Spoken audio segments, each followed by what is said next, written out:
Hello, everybody. Hello, and welcome to How to Get Hired. I am Bill, the company's expert. A little rush today. Had a phone call that went on a little bit longer than I intended it to, but I'm here, and hopefully everything is set up properly.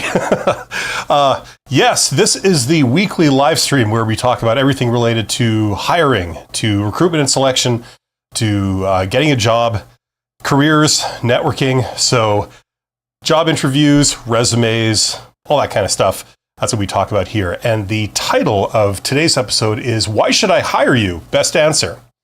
So we're going to talk about that, the best answer to that job interview question, and also STAR questions, best answers. Okay, we're going to talk about that too, otherwise known as behavioral questions. This is episode 103, so thank you for joining me today. I'm going to turn down the brightness of my camera just temporarily here so that it doesn't appear quite so heavenly, shall we say. Everything's bright white. How about this? That might be a little bit better. And I've got two cameras, so I got to do both of them. Those are the rules. Probably just a little bit of OCD, but what can you do? If I do one, I have to do the other. Here we go. Perfect. Okay. Yes. Now, if you're seeing my face, you should see a chat box somewhere nearby, so you can get in the chat. At least you can if you're a subscriber to my channel. Get in the chat and let me know what you're wondering about, what you're struggling with, any questions you may have, and I will do my best to help you out. I see that Amazed is here. Hello to Amazed. Amazed says, greetings, Bill and all. Greetings, Amazed. Thank you for being here. Okay, let's just dive right in. Oh, I got to do a public service announcement. Thank you to my YouTube channel members. You guys are awesome. And my Patreons and my super thanks donors. And most of all to my participants, for you guys are here. Thank you for being here. Okay, let's get into this. The job interview question, why should I hire you? This is everybody's favorite. Let's start with this. Okay. Now, everybody loves this question. This is one of these traditional job interview questions that have been asked pretty much from the dawn of time. From time immemorial, they've been asking this stupid question, and I love it because it's another one of those delightful questions where, literally it's not what they're asking. They're asking something else, something other than literally what they're asking. Everybody loves those, right? So right off the hop, people that are a bit more literal will have a harder time with this question. If they ask you in a job interview, they say, why should we hire you? You might be tempted to say something along the lines of, well, so I don't starve because I need a job, I need to eat. Fail. That's not what they're asking. They're not asking, why should I hire you? They're actually asking, why should I hire you specifically instead of someone else? Okay, that's what they're asking. That's what this question means. So right off the hop, it's one of those delightful things where, you have to almost have a sense of reading between the lines or understanding the context clues of what they're saying to fully understand what they're asking of you. So if you are new to job interviews, very important point, okay? What they're asking is, why should I hire you? Or why should we hire you? What's so special about you as opposed to why we shouldn't just go with the next candidate that comes along? Usually if you're doing a job interview, the way it works is they are usually interviewing somewhere in the area of about 6 to 8 candidates. That's usually typical. So people might respond to a job posting with a job application, and they might get hundreds of applications, especially if it's an internet posted job. But of all those hundreds of applicants, they usually pick about 6 to 8 people to do a proper job interview with, okay? So if you're going down for an interview, you're probably competing against about 6 to 8 people, something like that. You're one of them. And the obvious question they're going to ask you is, why should we select you instead of one of them? What's so special about you? So this is actually a very good question to be asked because they're giving you the floor. They're saying, go ahead, tell us what's so great about you and give us your pitch. Okay, that's what this question really is. Now, like I've seen the internet. I've heard what people are saying on it, and a popular response that you seem to get in internet comments to this question is a very arrogant response. If someone asks you, why should we hire you? You say, well, why would I want to work here? Right? Don't do that. That's a fail. Okay? Don't give that answer. That is not a good answer. It doesn't show you're assertive. It just shows that you're an arrogant prick. And you shouldn't say that. Okay? That's not the right response. That will be looked at unfavorably pretty much universally. Okay? So don't say that. Don't say, well, why would I want to work here as an answer to this. Okay? Don't say... Oh, the obvious retort to that, like response is, well, you applied for the job, you saying, why would I want to work here? Well, I don't know. You tell me. You applied for the job, right? So don't say stuff like that. Don't say, because I don't want to starve. Those are bad answers. Let's get that stuff out of the way first. Okay, let's get into how you do answer this question, because I know everyone out there is dying to know. Here's the deal. If you're relatively young or new at job seeking and job interviews, here's what's going on. Excuse me, as I nearly hurl. Recruiters care about requirements, okay? That's what they're for. You see, the way it works is a recruiter isn't the one that decides to hire someone. That's done by a hiring manager. A hiring manager is a boss, okay? So if you go down for job interviews and you get the job, you'll be working for the hiring manager. The hiring manager is going to be your boss, okay? They're usually the person that initiates the whole job vacancy in the first place. They're the ones that decide, I need to hire someone. I'm going to post a position. And this is kind of what I'm looking for. Okay, so they're the ones that initiate the entire process. The recruiter is someone else. The recruiter is someone that's a bit lower down. They're brought in and they're tasked with, now that I know I need to hire someone, your job as a recruiter is to go out and find me some candidates that meet these requirements. They have all of these things, okay? I've made a list of, say, 6 requirements that are essential. They're deal breakers if you don't have them. And then on top of that, maybe another 6 things that are nice to have, okay? So the hiring manager writes those down, thinks them up, and then gives them to the recruiter. And the recruiter's job is to then go out and find candidates that meet that, okay? That's what's going on here. So if you go down to a job interview and you're talking to a recruiter, the recruiter is thinking, okay, do you have the requirements? That's the big thing on their mind. So they're evaluating you against this list of requirements they've been given. And if you have them, then it's likely you will move on to the next round of consideration. If you don't have them, then you are eliminated as of right now, and they move on only with people that meet all those things, those list of requirements, okay? So that's what recruiters care about in a job interview. That's what they are interested in. That's what they're looking for. Now, when you're asked this question, why should we hire you? And they're giving you the floor to sell yourself, to make a pitch and say, this is why you should hire me. This is why you should forget all those other candidates and you should hire me, okay? You speak to what the recruiters care about, and they care about requirements. That's their entire job. They have to find people that meet the requirements, okay?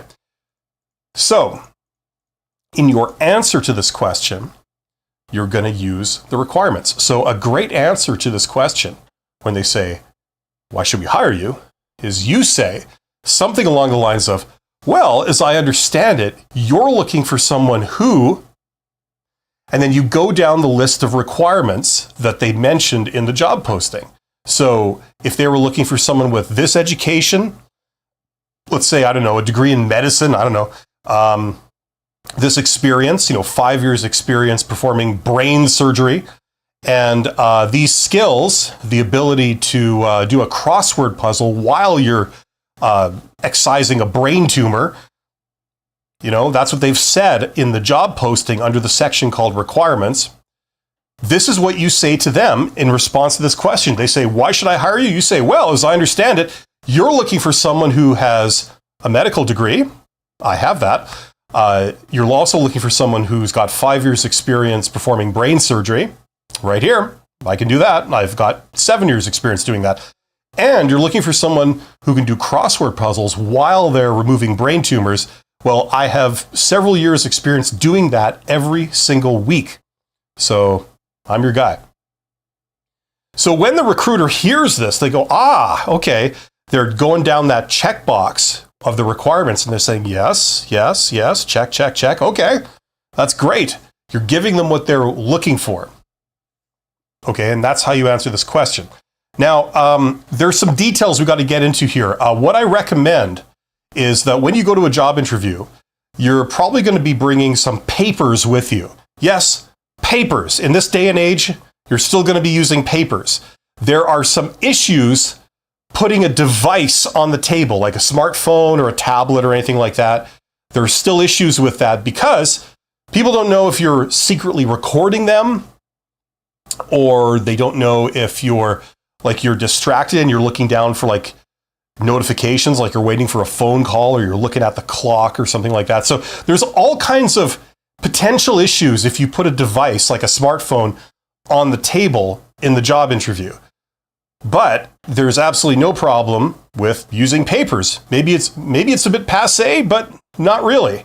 Okay? So what I recommend is you go down to the job interview and you have a copy of the job posting printed out and with you. So you can put it on the table and have it in front of you when you're doing the interview.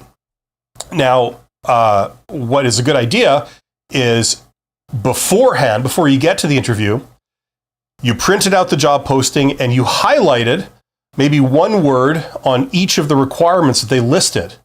So you say medical degree, you highlight that. You say brain surgery, you highlight that. And crossword puzzle, you highlight that. So the idea is that when you're talking to the interviewer, you got this paper in front of you and you can quickly glance at it and see, okay, medical degree, got that. And then the next item, got that. Next item, got that. Next item, got that. So you don't have to memorize what the job requirements were. You can have that in front of you. And just to be clear, I don't mean you do the entire interview staring down at a piece of paper like this. No, it means that you just glance at it, just as a memory jog. I got that. Yeah, just like I have my notes here for this live stream, I have them over here, right? I'm not doing the entire live stream like this. I'm just occasionally glancing at it, just like that, right? But I'm maintaining eye contact. That's what you can do. And that really helps a lot, being able to have this stuff in front of you. So I highly recommend that. Okay, so it's not a distraction. It's something you can glance at. Now, the question comes up, what if I don't meet all the requirements? They've listed, let's say, 10 requirements in the job posting. They've said we're looking for people that have these 10 things, right? Now, let's say you have 7 of the 10, okay? And you sent in your resume, but they called you in for an interview. You go down to the interview, and you're a little bit worried because in the job description it says they're looking for someone who can do a crossword puzzle while they're performing brain surgery. And you've never actually done that before, so you're worried. If they ask you about that, what are you going to say? You're going to have to say no. In all honesty, I haven't done that, but it doesn't seem like the end of the world. I could probably rise to the challenge, but you're still a bit worried. So the question is, what do you do if you don't meet all the requirements they listed? Well, here's the idea. in the job posting, a lot of times, they will list things as requirements that aren't actually hard requirements. They're nice to haves. So if you don't have it, it's not a showstopper, it's not a deal breaker, but it would be nice if you had that. They're ideally looking for someone that has that, okay? Now, when you get this question, why should I hire you? Like I said, you're going to be going down the job requirements. If there's one listed that you don't have, how do you handle it? Here's the deal. The fact that they've invited you down for the interview, that signals that that particular item is not a hard requirement, because you haven't, like presumably you haven't lied and said that you have it when you don't. You just haven't mentioned it. It's not on your resume or anything like that, but they called you down anyway. So that's signaling that it's not an absolute hard requirement. It's a nice to have. Now, what you would like to do, ideally, is put their mind at ease that this item is not going to be a problem. You're not going to say you have it when you don't, but what you'd like to do is address it somehow, speak to it, okay? So let's say it says, we're looking for someone who has 5 years experience doing brain surgery.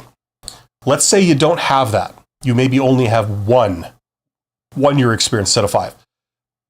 How do you handle that? Well, do you not mention it?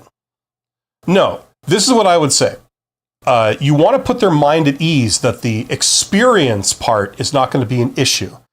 So you want to say, well, I don't have 5 years experience, but I do have 1 year experience. And in that 1 year, I feel like I can handle myself. I've been able to easily deal with any of the challenges that I've faced. Words to that effect. You're putting their mind at ease that that requirement is not going to be an issue for you. You could say, I've worked with a lot of all my peers have 25 years experience, doing surgery, and I work on the same cases that they do, and, I handle the same types of work that they do, something like that puts their mind at ease. So I wouldn't say don't mention it. I wouldn't demurely admit that you don't have it. But I'd speak to it and say, like, I got 1 year, but it's not going to be an issue for this reason. Okay, does that make sense? And finally, the last part of this I want to say is I've gotten the question before that if you're in a job interview and they've asked you already in the interview questions where you have to answer by saying you have these job requirements. The answer to the question is, similar to what you're going to say here. Like, for example, let's say they asked you, instead of saying, why should I hire you? They said, what makes you think you're qualified to do this work? And you answered by saying, well, I'm a fully qualified medical doctor. I have a degree in medicine. So, by definition, I am qualified to handle this type of work. That is the purpose of degree in medicine, right? So you've already said that. But then they ask you this question. They say, well, why should I hire you? And you feel weird because the way of answering this question is to go down the requirements. And the first requirement is to say that, they're looking for someone with a medical degree. So you'd be repeating yourself, right? And the question is, can you repeat yourself? The answer is yes, you can. If you already said that, that's fine. Answer this question the way you would answer it, and don't worry about if you're repeating any of these points. You don't want to repeat the exact same words verbatim, but you can make the exact same point. You say, well, I'm a fully qualified medical doctor. I have a medical degree. There's no harm in saying that again. You're actually reiterating it. Maybe they didn't pick up on that the first time you said it. Maybe they were writing something down while you were answering. Right? So repeating yourself is perfectly fine. Okay? So that's what I would say is the answer to the job interview question, why should I hire you? What you basically say is, well, as I understand it, you're looking for someone who, and then you go down the list of job requirements, speaking to each one, do as many as you can before they cut you off. Try not to ramble. And that's how you answer this. That's a very powerful answer. You're giving the recruiter exactly what they want. Don't worry about repeating yourself. And you will do well with this question. If you want to go deeper, check out my Get Hired course. All my advice all in one place for questions like this and a lot of other things beyond. Okay, so that's my answer to that. Let's go over to the chat briefly. I see that Gabriel is here. Gabriel says, an answer I said sometimes would be, we are doing the same thing. I have objective X, which is also your objective based on what you said. Okay. Okay, yeah, sure. I mean, I still think what I said is better, but okay, far be it from me to disagree with you. James says, hi, I've been following your channel for a while. You're one of the most consistent content creators, so kudos to that. Well, thank you very much, James. That's very nice of you to say. My question involves how to compensate for a lack of direct experience, especially when switching careers. Okay. That's a great question, by the way. Very intelligent question. If you are switching careers, that's kind of a special case, okay? The way most people switch careers is they don't go through recruiters. And the reason they don't go through recruiters is because the way recruiters are trained, okay, and I know this because I taught recruiters in university, the way recruiters are trained is that the sort of ultimate metric for assessing how competent somebody is as it relates to a certain requirement is the metric years of experience. So that's why recruiters are always asking you, how many years of experience do you have doing this, right? Because they put a lot of currency in this years of experience metric. The idea is that if you have more years of experience, you will therefore be better at something. That's the principle. Now, is that always true? No, of course not. We live in the real world. You guys know that just because you've been doing something a long time doesn't mean you're necessarily good at it. There's a lot of people out there that have been doing something poorly for a very long time. And the only thing that doing it for a long time has done for them is made them arrogant and cocky and overly confident in their abilities to do something. They think they're brilliant at it, when in fact, they're really not that good. But it's given them this false confidence. You know what I mean? Now, some jobs, do you need to do that job for 30 years to really know how to do that job? No, it's not that hard of a job. Most people have it cracked by 6 months. If you've done it for 6 months, you know what you're doing. You don't have to do it for 30 years to be really good at it. You know what I mean? So this principle is very flimsy.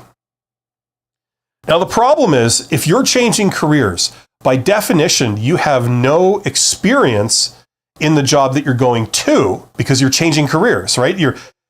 So if you say like what was the Monty Python skit, right? I'm an accountant, but I want to be a lion tamer, right? You'd have to be about 900 years old to remember that joke, like I am.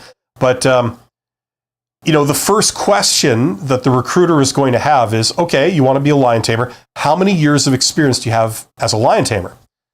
And your answer is going to be, well, 0, because I'm changing careers to move there. So then the recruiter says, well, then how could you possibly believe you're qualified to do this job if you've never done it before? You see what you're up against? Now, the way most people switch careers is they don't play that game, because if that's how people get hired, no one would ever be able to switch careers, right?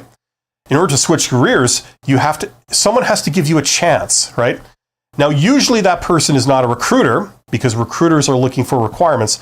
Usually that person is a hiring manager. That's why you switch careers usually by some form of networking rather than dealing with recruiters and answering a job ad.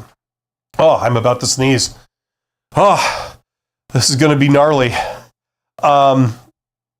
Okay, so that's what you're up against. So if you're switching careers, the best thing to do is not try and play this game of like, how much experience do you have? Because that's what recruiters care about as their most important consideration. Hiring managers don't necessarily care about years of experience. there can be exceptions. They will give a chance to a person that they consider, a good bet, right? So maybe you've never done lion taming before, but you say like, look, ever since I was a kid, I've been fascinated with the circus. And I'm a big, I keep a lot of exotic pets, including cougars and, giraffes and all this kind. I have them roaming in my backyard, and all this kind of stuff. And I've had to deal with sort of upset large animals on a regular basis. And I've traveled all around the world. And I've gone on safari and all this. Like you can say all this stuff, and they'll go, okay, and then they talk shop with you.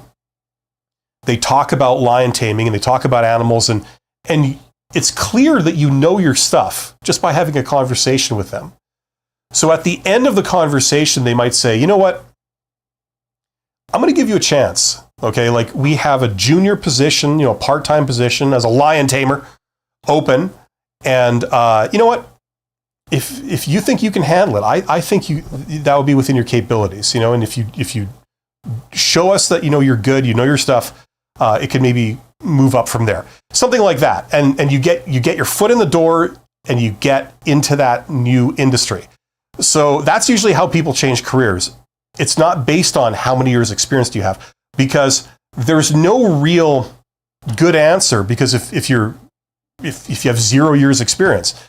The other way you could do this, okay?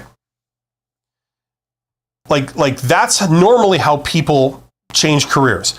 But if you find yourself talking to a recruiter, and what I've just said is all academic because, you're in front of a recruiter and they're asking you this question, okay?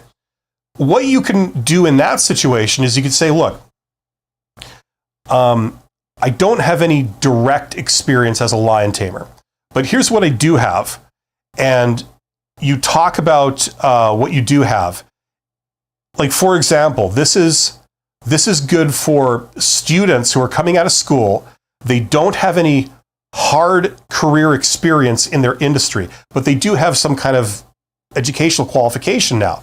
And if they're going for their first career job, the recruiter's going to ask them, how much experience do you have? And what a lot of students will do is they'll say, I have no experience, which is false, because what do you do in a job? You're going to be you're going to be following instructions. You're going to be having to be punctual. You've got to have a good work ethic. You've got to be trainable. You've got to have critical thinking skills and overcome challenges and figure out what to do. You've got to be able to ask help when you need it. You've got to be able to clarify instructions when you don't understand expectations. And so on and so on. Like, these are all constituent skills of any job you would have, right? Well, you actually have experience doing all those things at school. In order to pass your educational credential, you've had to demonstrate all of those. You got to be trainable. You got to show up. You got to be punctual. You got to, have a good work ethic. You've got to be able to clarify instructions when it's unclear. You've got to be able to seek help when you need it. And so on and so forth, right? You've done all of those constituent things before. You've demonstrated them time and time again. You've worked in groups. You've had to collaborate with people. You've had to do presentations, whatever. You've done all of that stuff. So you can draw from your education and say, well, here's the experience I have. I had to submit this project last year. I did this group work. This is what we had to do. This was the challenge. This is some issues we had collaborating with people in our group or on our team. And this is how I overcame them. And then we submitted the project. We got a great mark and we were commended for doing a fantastic job. Something like that. You could tell all these stories that shows that you have experience in all these critical areas, right? So it may be possible to do that at the job interview. You don't have any experience as a lion tamer, but you could say, well, I've trained animals. I've been around animals. I have been in death-defying situations before, high-risk situations. I do understand, safety in the workplace to an advanced degree, and you can tell stories about each of these, right? So I could go on forever, but you get the idea. These are a couple of things that apply here. That's a great question, James. John says, just once would like to say, if you don't hire, a competitor might. Yeah, don't say that, John. You see, that only carries weight if they think that you're valuable. And at this point, they don't know if you're valuable or not. You know? So that's... How can I say this politely? We all have an ego. And we all tend to... I think it's called the spotlight effect, right? We know where you go through life and everything's always about you, right? And you're starting from the position that, like, you're valuable. You know you're valuable. You know you'd be able to do this job well, right? You're starting with that being a given, right? The problem is these people have just met you. They don't know who you are. So, you know, it's not a certain thing that you're a valuable person. They don't know who you are. You could be a bad employee. They don't know. But like, if you immediately get cocky and arrogant and say like, well, you know, if you don't hire me, I'm going to go somewhere. I'm going to go to your competitor. Their response is like, okay, go. I don't know who you are. Go. I mean, if you're starting with that attitude, that probably signals you're not a great employee that I'd want to employ anyway, right? So just remember, there's an alternative perspective here. You're trying to make a first impression, okay? So things like this, while true, don't make a great first impression. So just keep that inside your head, okay? Believe me, I understand, especially when you're dealing with a bunch of incompetent morons that behave unprofessionally and rudely, you know, and all this kind of stuff. I totally get it. But the moment you start thinking like this and saying stuff like this, you lose, unfortunately. Your job is to impress them, and this is not going to impress them. Julia says, what if I am an accountant, but my career has been a lion tamer like decades? Well, then you need to give yourself an incredible pat on the back there, Julia. That's really an accomplishment. And if more accountants in this world were lion tamers and had that experience, I would have much more respect for accountants. That would be the number one effect of this. Yeah, you could like flop it back and forth, right? Can I still go back to work as an accountant, Bill, with different experience? Yeah, you can. Listen, this is the great thing about changing careers. You can do whatever you want. It all comes down in your ability to do two things: to network and then to sell yourself, right? If you can get in front of the person that has the authority, that has the power to make a decision to put you in the job that you want, that's the first part. You get in front of that person, you discover who they are, you meet with them, they're all ears, you got the floor, they're listening to what you got to say. Then you understand how to sell yourself and saying, look, I've never actually done this professionally, but I feel I could be really good at it. Can you give me a shot? Right? So you need those two things, the ability to network and then the ability to sell yourself. And then you can go from whatever job to whatever job. And that would be a real possibility for you. Okay? Otherwise, if you can't do those things, you could be the best damn accountant the world has ever seen, but you're stuck in the lion taming industry because, you know, you have no idea how to break out of it. You can't put yourself in front of someone who could hire you as an accountant. And even if you could put yourself in front of that person, so they're listening to you, you would not be able to make a good case for yourself. You'd not be able to make a good first impression. You would come across like a non-starter. Okay, so you got to be able to do those two things. It's a lot easier than it sounds. Okay? And the reality is that most jobs, like, how can I put this? My impression is that a lot of recruiters think that a lot of jobs are like harder than they actually are. There are certain jobs that are regulated. It's part of a profession, right? So like, for example, medical doctor. If you don't have a medical degree, you can't work as a medical doctor in most countries in the world. And that's kind of a good thing, right? If you don't understand engineering, if you don't have an engineering degree, they won't let you design a bridge that gets built, right? And that's probably a good thing because that industry is a profession. It's regulated by an industry association and they have to give out licenses for people to work in that. So if you just don't have the qualification, you can't do it. But in all other jobs that are not regulated like that as part of a profession, you can go from anything to anything, technically. It's just a question of if people will give you a chance, you know?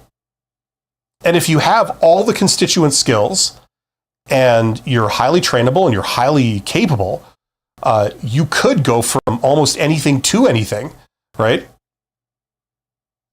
There's a lot of jobs like that. It's really not rocket science. And if you've done similar things in different industries, you know, you can do it. But if you talk to a recruiter, the recruiter will, it almost seems like they'll start with this fundamental belief that like, oh, you know, you could never do that. This is so far above your capabilities. And it's like, no, it isn't. Right? No offense to recruiters. I mean, there's some great recruiters out there. There really is. But a lot of them, they just have this can't do attitude, you know? At least that's how it comes across sometimes. I understand why they hold those opinions. They kind of have to because it's part of their job. But in absolute terms, you know, it's out of place. Anyway.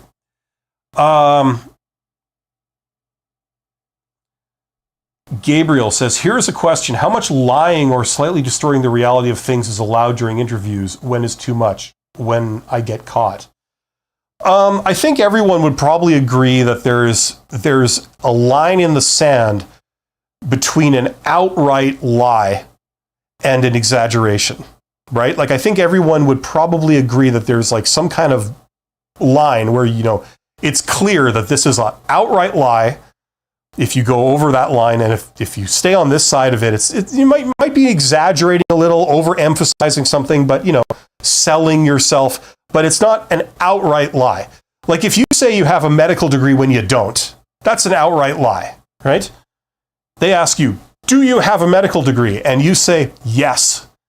And the reality is you don't, right? I think everyone would agree that's crossing the line, right? But if somebody says, you know, do you have experience managing a team? And you say, absolutely. And the only thing you might have is you once worked at a gas station, and for 2 days, they put a new employee under your charge to train them in how to operate the gas pump. Right? So technically, you know, you were the leader of a team, or, you know, whatever I said, that was the requirement. It's like a real, it's technically true, but it's such a stretch, right? People might probably agree that that's not crossing that line into an outright lie. It's a complete exaggeration. It gives you a false impression, but it is technically true, right? Well, I would say that anything up to that line in like a pitch or a job interview is fine. Now, the reason I say this is because this is what people are doing out in the real world. So if you don't do it, you hold yourself to a higher standard. You say, I'm going to put disclaimers on everything. When they say, have you led a team? I'm going to say, well, no, really. I mean, there was this one time where, you know, I worked at a gas station and I had a junior employee, but I wouldn't call that a team. So no, you know what I mean? Like you can be painfully honest. The problem is that your competitors, the other candidates, several of them are going to be answering yes, absolutely, if they have the same experience as you, right? So you're a loser. Now you could talk about this for hours. You could say ethically, the reason they're asking you this is because they want to know if you are capable of running a team. And if you feel the answer is yes, because you know how to communicate with other people and you know how, you know a bit about leadership and all this kind of stuff, you know, it's okay, because the whole purpose of that question is to determine if you could lead a team. And the answer is yes. You feel you can. So, you know what I mean? But you figure it out for you. I'm just saying, this is the reality. People are going to be exaggerating, and that's part of the recruiter's job. They assume you're doing this. That's why they try to peel away the layers in job interviews and get confirmation of things. That's all, coincidentally, what we're going to be talking about in a few minutes in this live stream when we get into behavioral questions. Because if they said, like, can you lead a team? And you would say, absolutely, right? But then they'll want to qualify that. They'll say, tell me about a time that you've led a team and you've dealt with this particular challenge. Tell me how you did that. You see, they're wanting confirmation, right? That's why they're trying to pull away. They're not taking your answers at face value. They're looking for some kind of confirmation. And the reason they do that is because they assume that people are exaggerating and possibly lying. So, you know what I mean? So you're saying, is it okay to do that? Well, yes, up to the point of an outright lie, a misrepresentation. But exaggeration is is okay. Not my opinion. That's obviously the truth that most people seem to follow when job interviews. Julia, Oceana, James, you're welcome, James. You're welcome, Julia. Thank you, Julia. Hamza says, "What's up?" Oh, we're back to that. What's up? Yeah. Did you guys see that video I did on my other channel, the Company's Expert 3? This one right here, or "What's up?" It's called "What's up." I think I spelled it with, instead of 2 S's, I used 2 Z's. Or Z if you're American.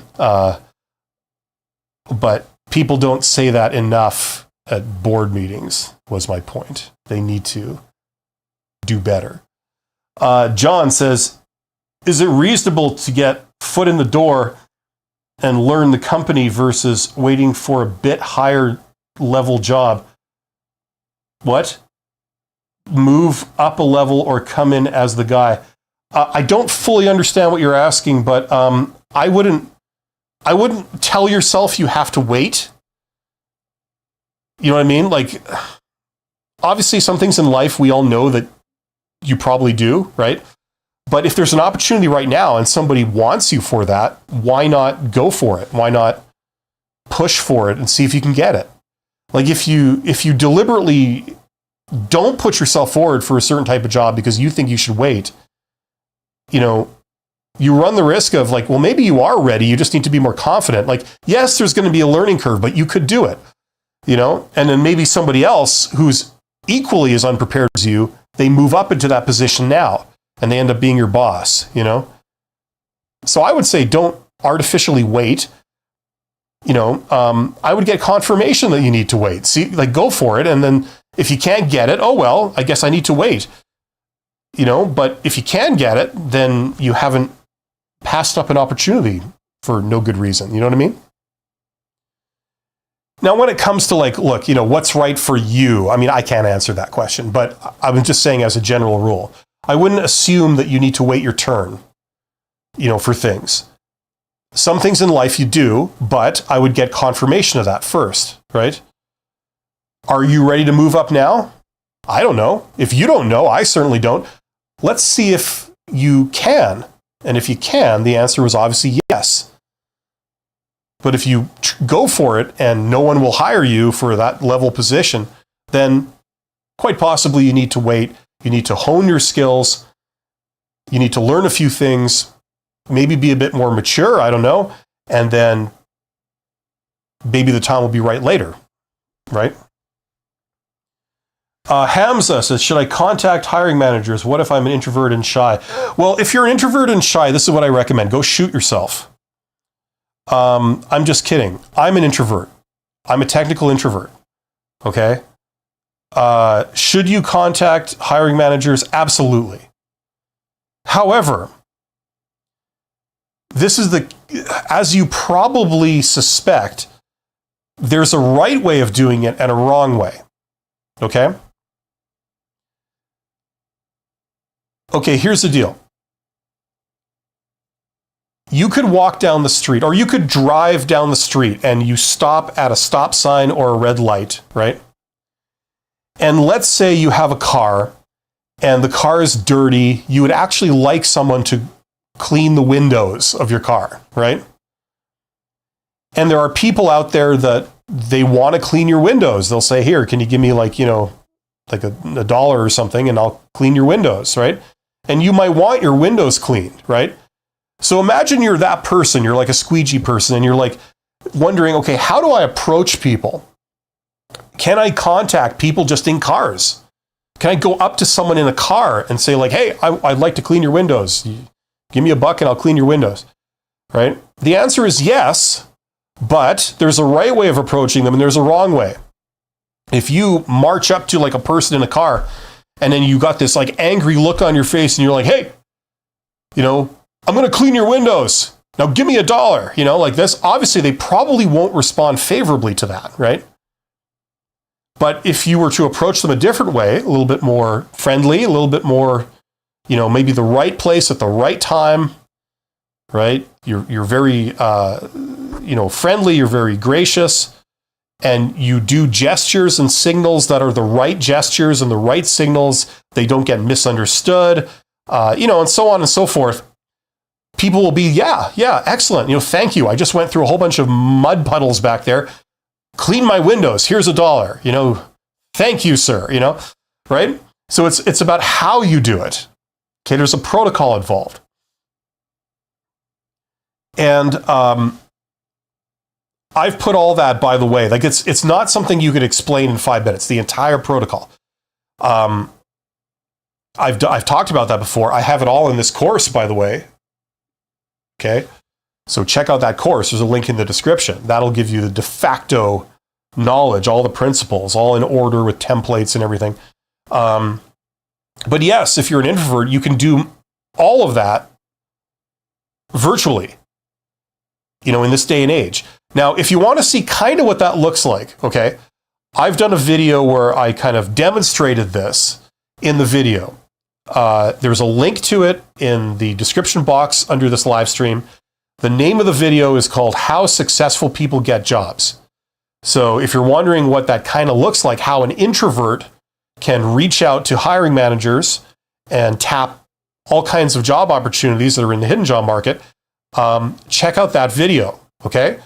And if you like what you see, then I would encourage you to learn about networking, learn how that stuff works, what the protocols are, and then go out and try stuff, okay? I have a video coming out, I think, tomorrow that kind of talks about that. Like what tremendous opportunities there are for people who go beyond simply applying for posted jobs on the internet. Okay. What you're seeing, all those posted jobs, that's only 20% of the jobs that are out there. And you know what? To risk beating this completely to death, I'd like to take you guys on a very, very quick journey, which hopefully for some of you will be very much worth your while. Let's see if I can share my screen here. Here we go. Okay. Now, look,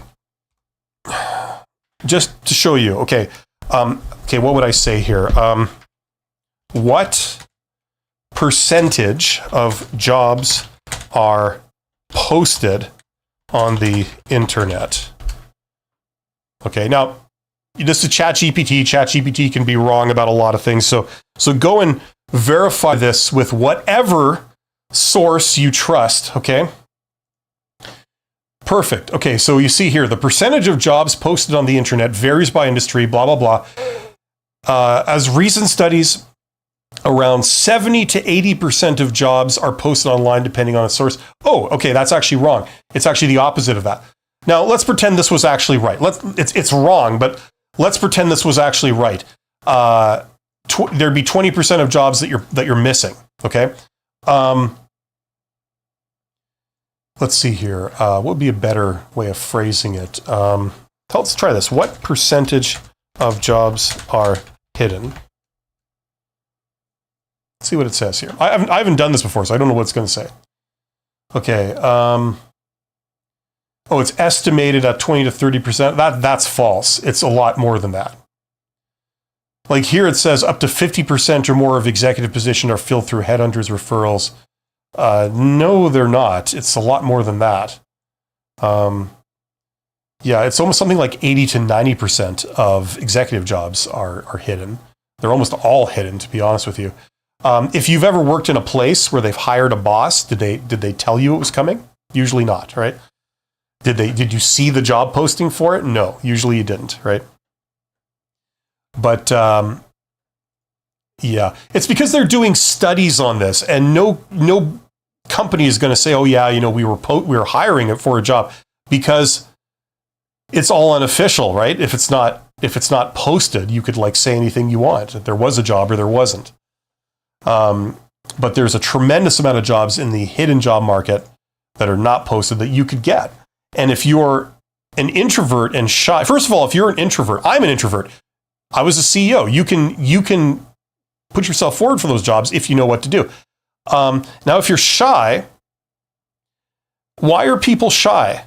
Are you shy because you feel like you're an imposter? Are you an imposter? Are you good at your job? Hopefully the answer is yes. If you're good at your job, but yet you feel shy, wouldn't that suggest that the shy thing is false? Because what right do you have to be shy? You should be confident. If you're good at what you do, why would you be shy about it? You should be proud of what you do, and there's no reason to be shy. You're every bit as good as the next person, right? You could say being shy is justified if you're actually an imposter, if you're not good at what you do, if you're promoted above your ability, then it would be fitting for you to be shy. It would be deserved, right? What I'm saying is that the shy thing is an illusion, right? You shouldn't be shy when it comes to feeling confident in yourself about the things you do well, right? So my point is that you can overcome the shyness, right? If you know what to say, and you know what to say in different situations, and you know what etiquette is, and you know what the etiquette is for different situations and what the protocol is, you're usually shy because you're out of your comfort zone and you don't really know what's the right thing to do, right? So all I'm saying is that that's usually an illusion. Usually as we get older, we lose that.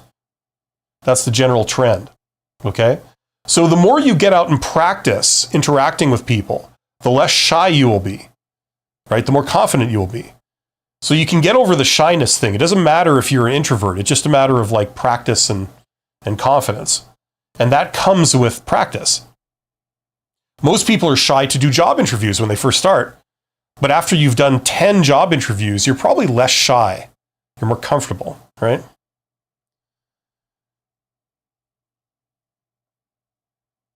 So, absolutely. Okay, where did I leave off here? You're welcome, John. Hamza says, should I call or email or even go to their office? Once again, I can't explain that in 2 minutes. The short answer is don't email. You can go to their office. What's the best thing to do is to set up an informational interview.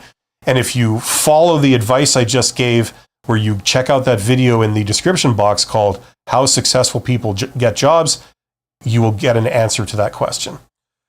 Okay, let's move on. We still have the main topic of this live stream to talk about, which is STAR questions, best answers. So you might have heard of these. These are questions that they will ask you in a job interview, and they're very trendy. They've been very trendy for the last 30 years in the world of job interviewing. Are these things called behavioral questions. And these are questions where they ask you to tell a personal story from your background. So they'll say, tell me about a time, you solved a problem, or tell me about a time you dealt with a difficult coworker. Any of those questions to start with, tell me about a time. Those are all behavioral questions. Everybody is going to have a different answer to these questions because everyone will have different experiences, right? So those are called behavioral questions. And the generally accepted way that you answer those is in something called the STAR format. So sometimes people call these STAR questions. And STAR is an acronym. It stands for Situation, Task, Action, Result. And that's just the format that you give your answer in. And if you do it in that format, it really helps you make a nice, compact answer that gives the recruiter exactly what they're looking for, and it prevents you from rambling on too long. Okay, so let's start at the beginning. So we talked about behavioral questions. What I would recommend for everyone is, let's say you're going for a job. I don't know if I can do this in ChatGPT. I probably could. Let's say you're going for a job as, like, I don't know, a customer service rep or a project manager. You can go to Google and do this, but wherever, just Google behavioral interview questions, and then what was the job title? Project manager. Oops, I can't see my keyboard because my microphone's in the way. Project manager. Now, what I suspect you're going to get back is you're going to get like an infinite number of possible questions. Okay. Yeah, here we go. So it's I guess it's breaking it out by category. But the point is, there's like an almost infinite number of possible behavioral questions for any given position, right? And hopefully this should convince you that it's a losing strategy to try and memorize answers for individual questions, because there's an infinite number of these questions, and they can get quite involved. You know, they could say, tell me about a time that you dealt with a belligerent coworker where violence in the workplace might have been, you know, an issue, and you handled it poorly, but have since learned how to handle it correctly. Tell me about a story. Tell me about a time where that happened to you, right? So you see, by making the question longer, I can make it so that I can ask you an original question that you've never prepared for quite easily, right? So the way you pass these questions is you don't just memorize canned answers to them. You will never be able to do that. There's too many questions you'd have to prepare for. Okay. Now it's given you, here in this, it's given you what, like 25 questions or 21 questions, something like that. Can you describe a situation where a project was at risk? What did you do to get it back on track? Right? Like, there's an example of a behavioral question for a project manager type role. Okay, so hopefully I've convinced you that you can't just simply memorize an answer and that's how you address these. So you need to come prepared for any possible behavioral question that they could ask you. Okay, and that's what we're going to do. Now, let me explain something. There's a principle that recruiters are taught to believe, and that is that past behavior predicts future behavior. So if you were put in a certain situation in the past and you handled it a certain way, if you were to encounter that exact situation in the future again, you would behave the same way you did in the past, right? Like, you handled it one way in the past, so you're going to handle it that way again, right? So this is the principle that recruiters are taught is 100% true. So when they ask you a question from your past, you know, tell me about a time you did this, they don't really care what you did in the past. They're trying to assess, if we hire you and we put you in this situation, how are you going to behave? Are you going to know how to handle it properly, or are you going to do the wrong thing, right? That's what these questions are for. It's questions about the future. So make sure that whatever answer you give, if you're telling a story about how you handled something, make sure that it's the way you would handle it again. It's the right way to handle it. Okay? Don't tell a story about how you handled it and it turned out to not be the best way to handle something, right? Okay? So that's the point I want to make, even though they're asking you about the past. Okay, recruiters believe this principle. They believe that past behavior always predicts future behavior. We all know, I think, that that's not necessarily true. People grow, people change, people learn. You start out by messing up. You gradually learn the right way to handle things, and then you end up doing it the right way later on, for sure, right? Okay. Now here's how you prepare for these types of questions, STAR questions or behavioral questions. You're going to do some preparation. Prepare. This is what I'd recommend. Prepare 5 success stories. Okay, so these are your most shining moments, your biggest wins in your work life. Okay, like on the job. These are your biggest wins. And then prepare 5 other stories that are, failures or other things. Okay, and so that's basically 10 stories. Vet these stories. Make sure that they're the right way to handle it, and that you would do it again. And practice saying them in a compact format, usually the STAR format, STAR, situation, task, action, result. We'll get into that in a second, okay? Exactly what that is. So you practice these. Then the idea is that when you go down to the job interview, any behavioral question they could possibly ask you, okay, including like some of these like crazy things that you could never possibly anticipate. Any question that they ask you, you're going to pull out one of these 10 stories, and you're going to use this story as your answer. You might have to tweak it a little bit depending on precisely what they asked you, but you're basically going to pull out one of these 10 stories. These 10 stories have been vetted, they've been rehearsed, they're right on the forefront of your mind, the tip of your mind, and you're ready to go, and that's how you handle these. Now, as I said, 5 of these stories that you prepare for should be your 5 most shining moments on the job. You did something, you were tasked with something, you did it, you did a great job, you were commended for it, and you were promoted because of it. That would be a good story to tell, right? Okay. So 5 stories kind of like that, your biggest wins. And then the other 5 are going to be other things. Now, what other things should you prepare for? This is what I'd recommend. A good sort of cross-section of these type of topics would be good. Okay, times you failed with work or with deadlines, with expectations, or you failed with a communication, or you failed at time management. Okay? Other things like you're under stress, a story where you were under stress, a story where you had to deal with change, a story where you had to smooth over someone who's upset, right? Those would be good if you have any of those. Stories that you have that showed, your ability to persuade people. You did some persuasion, or you did a presentation, or you showed creativity. Those would be candidates of stories to prepare for. Okay? Things like that. Those are things that I would recommend. Okay? Now, you're going to practice saying these answers, not just in a long, rambling stream of consciousness, kind of like what I'm doing, because I haven't prepared for this very well, but you're going to practice them in saying them in a very compact format. STAR, situation, task, action, result.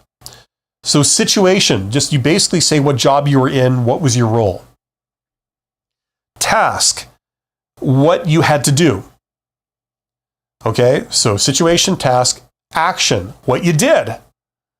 And then our result, how it turned out. Okay, so situation, task, action, result. So let's do like, I don't know, I'll pick one of these questions here. How about, I don't know, this. What does this say? Tell me about a time when a major change occurred during a project. How did you handle it? Now let's pretend that I prepared an answer, okay? One of my 10 stories would probably go as follows. Okay, they're asking about a major change in a project. Major change in a project. Okay, so my answer might be something along the lines of, well, about 2 years ago, I was working as a project manager. That's the situation. And I had to complete a construction project on deadline, and it was very tight because we had problems with our contractors. That's the task. So here's what I did. There was a new, I guess I have to talk about change. So there was a new system that was coming out about how we had to communicate with our contractors. This was very new. It was company policy that we had to follow it. And, I had to conform to these rules, but the problem was it was very cumbersome. So what I did is I arranged a face-to-face meeting with the head contractor, with the boss, and I went down and I spoke to them in person. We had a sit-down meeting, and I made it clear that here are my goals, and outside of achieving these goals, I'm prepared to be flexible. I'm prepared to work with you in whatever way you would like. If you can help me complete these goals, which is basically getting it done on time and on budget, if there's anything on my end that I can do that would help make your job easier, then, just let me know and we can hopefully make this work. So that was the action, STA, situation, task, action, and then the result. And what happened was we ended up completing the project in the nick of time. So we did meet our deadline, but in order to do that, the contractor had really opened up to me and given me a lot of their requirements that I was able to meet. And because I was able to help them work in the way that worked for them, they were able to deliver what they needed to deliver on time. And so as a result, we met our targets, and the project was completed on time and on budget. It's hard to make up a story on the spot, but you get the idea, something like that. Okay, so I'm giving an answer and I'm using this format. Now, the first two things, situation and task, are not really that important. They should be short. I was working here, this is what I had to do. Very short. You spend your time on the last two, A and R, action and result. Especially action. This is what I did. Okay? That's what the recruiter is most interested in hearing. What did you do? Here's what I did. And then the result, here's how it turned out. Okay, so the emphasis is on the last two. So sometimes people talk about the STAR format or the CAR format. There's all kinds of silly flavor of the month kind of stuff out there. But the point is that you tell the story in this format. It prevents you from rambling on for 10 minutes. It allows you to get to the point. It allows you to give them what they're looking for and keep you on task. Okay, that's the STAR format. Okay, sometimes people add another element on the end, learning. So it's STAR L, like situation, task, action, result, and then learning. You can do that. Some people don't, some people do. If they ask you about a failure, okay, and there's no way to really disguise the failure, they say, tell me about a time where you failed at interpersonal communication. Okay, it's pretty hard to get out of like talking about how you failed when they ask you a question like that. So a great way to answer that is to tack on the learning component right at the end. So you say, this is what I did. I was working as this. This is what we had to do. I had to communicate with this employee and give them their task. It did not go well. The employee got upset. They got belligerent. I noticed that they had anchor tattoos on their forearm like Popeye, which made me fearful of getting my ass kicked in front of all my employees. So it did not go well. I had to quickly back down and, whatever. And this was the result. So I did not handle it well. However, what I learned was in those situations, instead of taking the approach that I did, because I was young and I didn't really know, this is how you should handle it. You should make sure that you say this and you do this, and that way you won't encounter that bad element, and instead you'll get this good result. And that's what I have been doing ever since. So I know how to handle those type of situations. So you see, even though I'm talking about a failure and I'm telling a story about how I failed, I'm still showing that I've got a lot of value and you don't have to worry because I won't fail on the job if you hire me because I know what to do. I learned what to do and have been doing it ever since.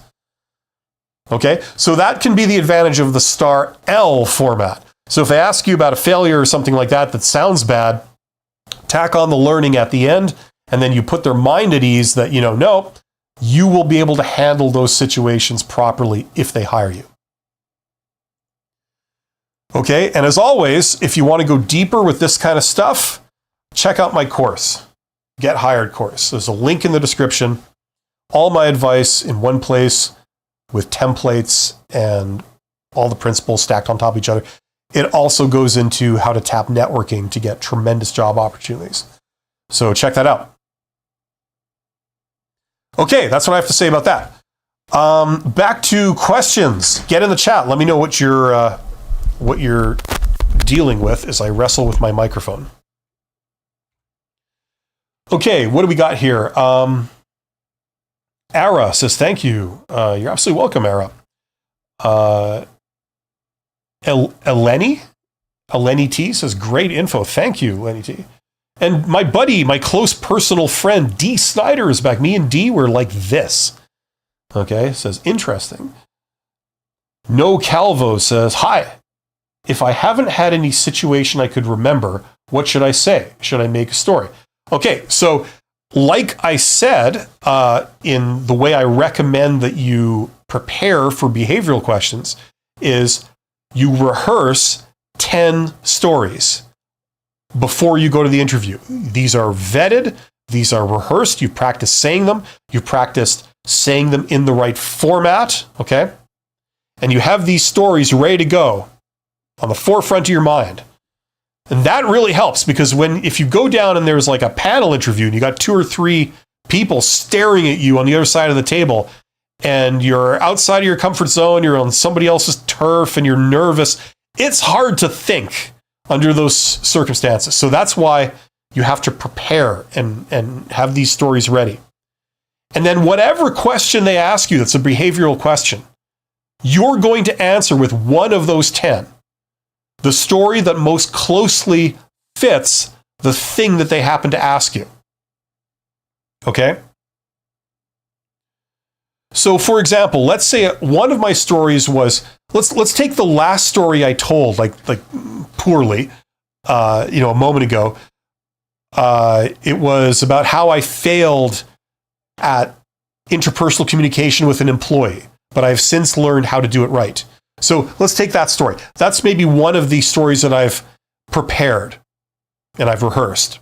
Okay. So they ask me, I go down to the job interview and they ask me behavioral questions. They say, tell me about a time you had to deal with a difficult employee. What did you do? Well, I'd pull out that story. That story I told could be an answer for that question. They might say something like, tell me about a time where you realize that you have more to learn and you don't know it all and that there's still more self-improvement that can be done. Tell me about a time you realized that on the job. Well, I'd pull out that story.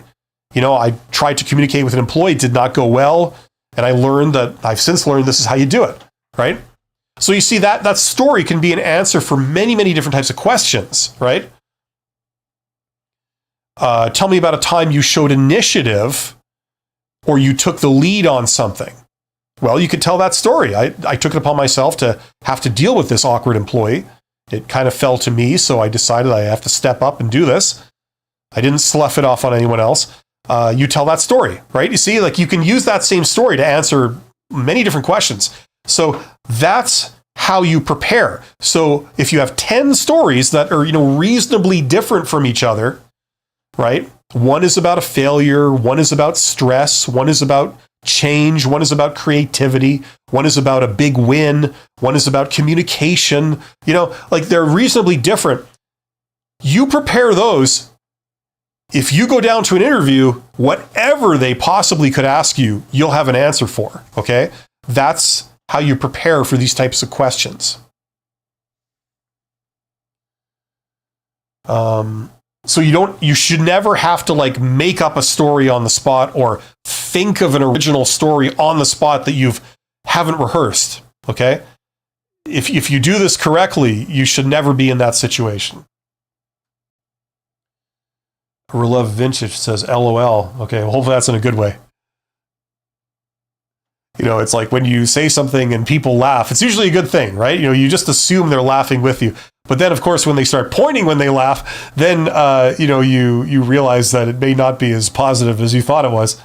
But that's okay. Because then you kick their ass. McKinley says, do you do one-on-one sessions paid? No, I don't. Sorry. I know a lot of people that do that. A lot of people, like, I do. I did a live stream 2 days ago on Monday with another YouTuber that I've collaborated with several times. Her name is Abby. She's got a channel called Life Work Balance. Not work-life balance, but life-work balance. She offers one-on-one sort of coaching and, interview prep. And she does a fantastic job. So check out her channel if you're looking for that. I do these live streams. This is kind of my thing. That's about as far as I go. But that's the direction I'd point you in. Reloved Vintage, LOL, yes. Okay, good. D. Snyder says, everyone is doing a lot of laughing here. D. Snyder says, I wish I could be taking notes right now. I'm working, though, so I need both hands. Good stuff. Okay, well, that's high praise. Thank you, D. Yeah, well, these live streams, you can always go back and rewatch them if that's something you want to do. Once they're up on my channel, they're up. So they're not live anymore, obviously, but you can go back and rewatch them. I don't know if that might be too much of a good thing or for a lot of people, but yeah. But yeah, I've also done some videos like on individual topics that we've covered, like behavioral questions. Yeah, Bob says replay it later and take notes. Yeah, you're absolutely right, Bob. Get in the chat. Let me know what you're struggling with, what you're wondering about. We're here to talk about employment, careers, job interviews, resumes, networking, all that kind of stuff. I have a video coming out tomorrow. It's about the hidden job market. You really do want to check that out. There's a tremendous amount of opportunities there. People just don't seem to understand just how many jobs there are that are not posted. There's like so many. They outnumber easily the amount of jobs that are posted, right? And you can put yourself up for these if you know what to do. And if you just watched my free videos, you can see what that looks like. So as I said, in the description box of this video, there are several links. And one of the links is to one of my videos, and it's called How Successful People Get Jobs. Check that out. That kind of shows you that it's like a screenshot video where you see it's like a video of my desktop, and I'm using LinkedIn and Google Maps to, show you how to uncover a ton of job opportunities, and then how to go and put yourself forward for those job opportunities, things that aren't posted. Okay, there are many different methods there.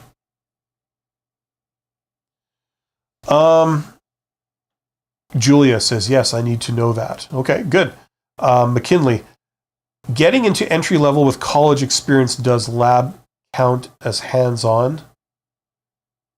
Yeah, why would it not? Listen, it's a lab. It's, look, it depends on the situation, and it depends on the person. A lot of recruiters have really distorted ideas of, what qualifies you for what. You know what I mean? And as I said, a lot of recruiters tend to be can't do type people. They seem to have this opinion that if you've never done the exact thing before, then you could never possibly do it. But the flip side of recruiters is that, as you guys know, by the fact that you're here, it is possible to learn how to do a great job interview and convince people that you're highly capable, right? One would think that being qualified for a job is enough to pass a job interview for that job, right? If you're good at this job, if you've done the job before, there shouldn't be any question of, are you qualified to do it, right?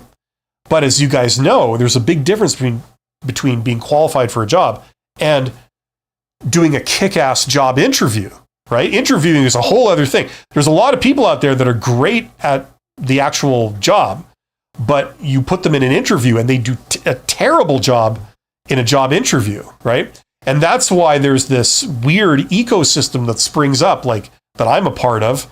There's many other people there that will like coach you on how to pass a job interview. I mean, your capabilities aren't changing. It's just that you're changing your answers in a job interview, and then all of a sudden they regard you as like the most talented person they talk to. Like, it's silly. It just shows how ridiculous the whole thing is, right?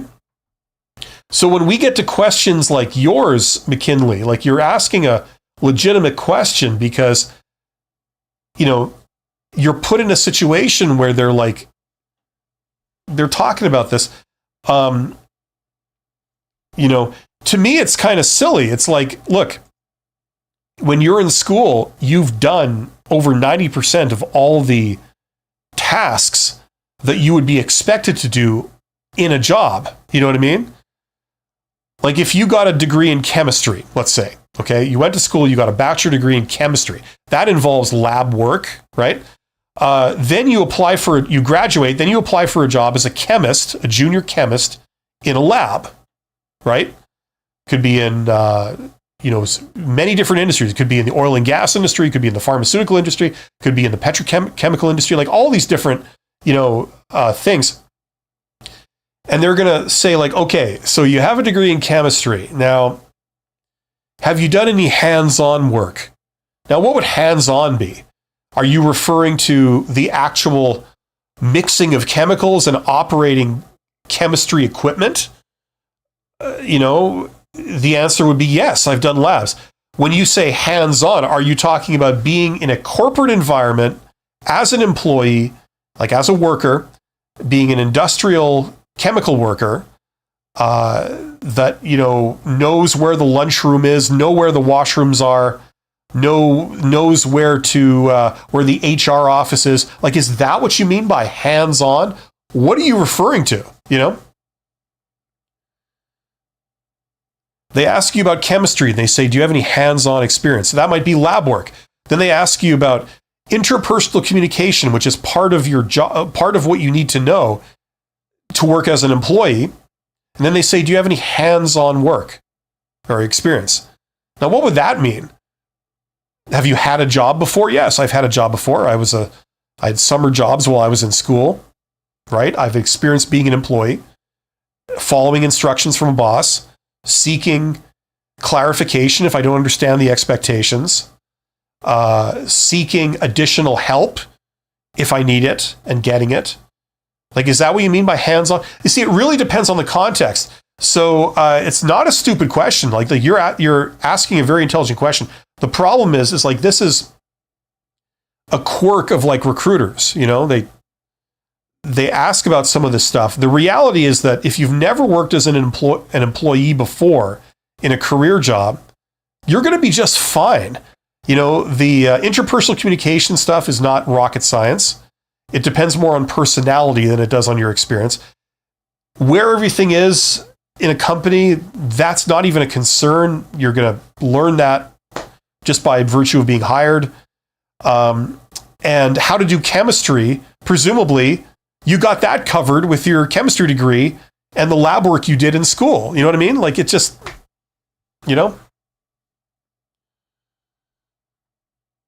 But the reason they ask these silly types of questions is because they have can't-do personalities. They believe that this stuff is like really challenging and that not everyone can can do it. When the vast majority of people can easily do it, it doesn't even come into consideration. No Calvo says, I'm wondering about the question, why do you want to work with us? The answer should be logical or emotional, personal, both, I guess. Listen, if you are interviewing with a highly emotional person, maybe they have a degree in psychology, right? They will probably be tuned into that stuff more.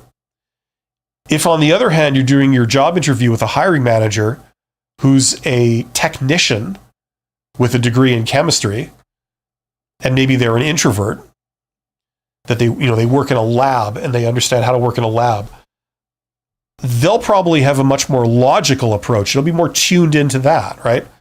So the answer to that question, why do you want to work with us? Okay. Once again, this is another bullshit question because of how they phrase that, they could be asking two separate things. Okay. The most likely thing that they're asking is a form of, what do you know about our company? Like, why do you want to work with us specifically? You can work for anybody you want. You can apply to any job you want. Why have you applied to work with us specifically? So this is where you showcase what you know about this employer. And you say something along the lines of, well, as I understand it, I know a bit about your company. I know that, for example, you sell this product. You're in this industry, you sell this product. And what separates you from your competitors, who are much larger than you, they do a lot more volume than you, but you compete with them by offering a very high quality solution. It's not the, it's not the cheapest solution, the mainstream solution. It's the high quality, tailored, like, what do you call it? Upscale, luxury solution.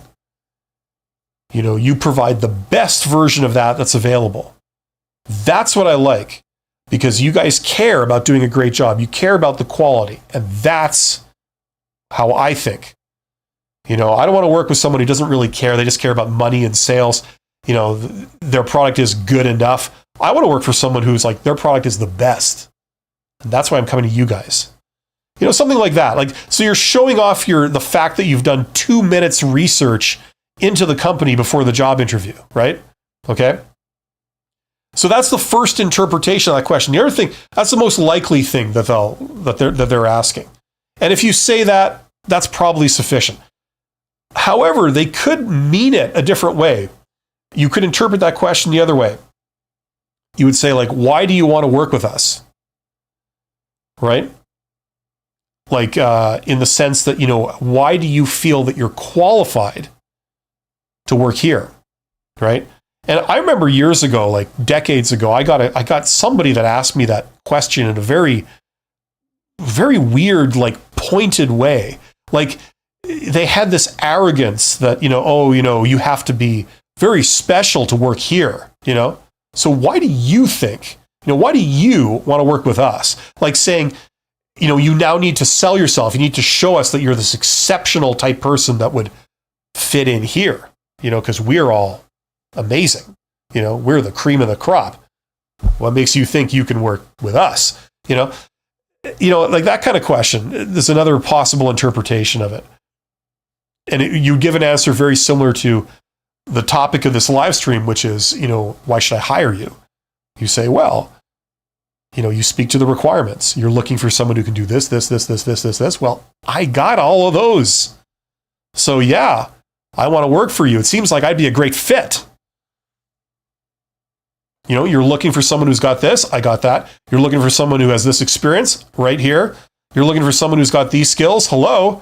You're looking for someone who's got, this other experience. I also have that. That's not very common, but I got that too. Right?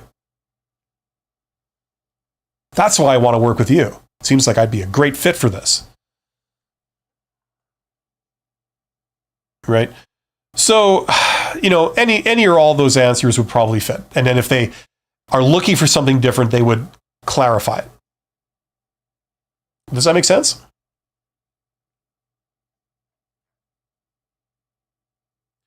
Anyway, if anybody has any other questions, get in the chat. I see there are 31 people here. Thank you for being here.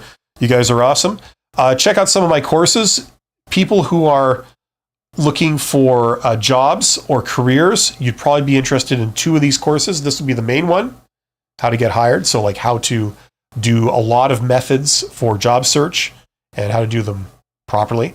And then the other one would be this. If you are looking to get promoted into an executive type job or a higher level management type job, one of the things that you need to do to be a contender for those types of roles is have above average communication skills.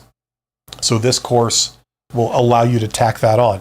Maybe you've got the technical chops, maybe you've got the years of experience, that's great. But to move into a sort of senior management position, you're going to need more than that. You're going to need, how to understand protocol, understand how to communicate, and this kind of thing. And usually that's the deciding factor on who they promote into those roles. You must have this. So if you are looking to tack that on, check out that course also. There's a link in the description, and that will help you out. That's basically all my advice for the stuff that enabled me to move into senior management and eventually become CEO. Julia says, thank you so much for the insightful advice, Bill. God bless. Well, thank you, Julia. That's very kind of you, very gracious of you to say. I wish you nothing but the best. Okay, in half an hour, I am back with another live stream called Honest HR Nitrous. That's where we talk, it's a pure Q&A. That's where we talk more about the realities of job search, how the stuff actually goes in reality, as opposed to the nice, pretty theory of how it should work, but really kind of doesn't a lot of times. People are dumb, people are incompetent, people are rude, people are unprofessional, and there's a gritty reality of job search that's different from the image of how it should in theory work. That's what we talk about. So I will be back in half an hour talking about that. In the meantime, join my channel. Check out my other 2 YouTube channels, these things right here. My screen is reversed, by the way. What I'm looking at is reversed. So when I point this way, the screen points that way. Check out these 2. I have the Company's Expert 2 and the Company's Expert 3. Those are clip channels. Subscribe to those if you want more. It helps break some of these live streams out into clips where I talk about specific topics, if you can imagine that, instead of it all being jumbled into one big stream of consciousness kerfuffle. Check out those, and I will be back in half an hour. Join me for Honest HR Nitrous, where we really get into the nitty-gritty of how this stuff plays out in the real world. You guys are awesome. I wish you nothing but success. Come back if you have questions, if I can be of help to you, and I will do my best to endeavor to do that. Thank you. Take care.